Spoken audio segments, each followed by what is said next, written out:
বিনামূল্যে জল পৌঁছতে গিয়ে তৃণমূল কর্মীদের বিরুদ্ধে টাকা চাওয়ার অভিযোগ, প্রতিবাদে সোচ্চার বিরোধীরা।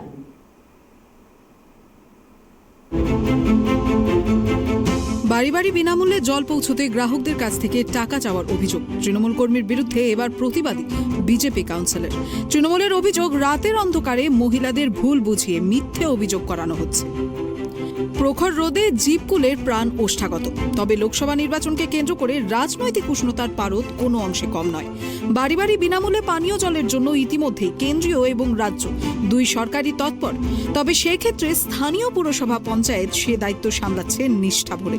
কিন্তু নদিয়ার শান্তিপুর পৌরসভার 1 নম্বর ওয়ার্ডে এই পরিষেবা পৌঁছতে গিয়ে শাসক বিরোধী রাজনৈতিক উত্তেজনা শুরু হয়েছে বেশ কিছুদিন ধরে।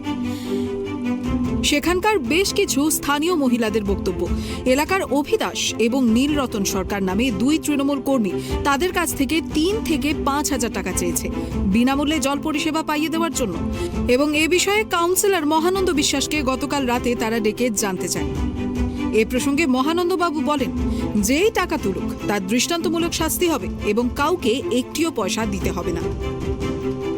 এ বিষয়ে আজ সকাল 11টা নাগাদ তাদেরকে নিয়ে মহানন্দবাবু পৌরসভার উদ্দেশ্যে রওনা দেওয়ার আগেই পুরসভার ইঞ্জিনিয়ার এবং প্রতিনিধিরা এসে পৌঁছন সেখানে। স্থানীয় তৃণমূল কর্মী সমর্থক এবং বিজেপির কাউন্সিলর সহযোগীদের মধ্যে বাগবিতণ্ডা শুরু হয়। মহানন্দ বিশ্বাসের অভিযোগ, তাকে যথেষ্ট পরিমাণে অপমান করা হয়েছে এবং ওই এলাকার তৃণমূল কর্মীরা পুরসভার চেয়ারম্যানকে তার বাবা বলে কটূক্তি করেছে। ধাক্কাধাক্কিও হয়েছে তাদের মধ্যে।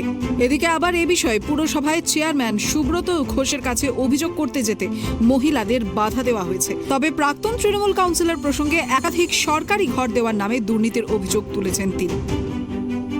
এখানে জলের কানেকশন পয়সা দিয়ে নেওয়া হচ্ছে এবং বাড়ি বাড়ি যে বলছে পয়সা দিতে হবে, এটা কারা বলছে? এই তৃণমূলের লোক বলছে। অন্যদিকে মহিলাদের বক্তব্য, পাড়ারই তৃণমূল নেতৃত্ব ওই দুই ব্যক্তি তাদের অনেকের কাছেই টাকা চেয়েছেন। তারা টাকা দিয়ে পরিষেবা কিনতে নারাজ, তাই এর বিহিত করতে পুরসভায় যাচ্ছেন। বলছে যে 3,500 টাকা করে কল নিতে গেলে 3,500 টাকা করে লাগবে। কে বলেছে? এটা বলেছে অভি নীলরতন। টাইটেল কি তাদের?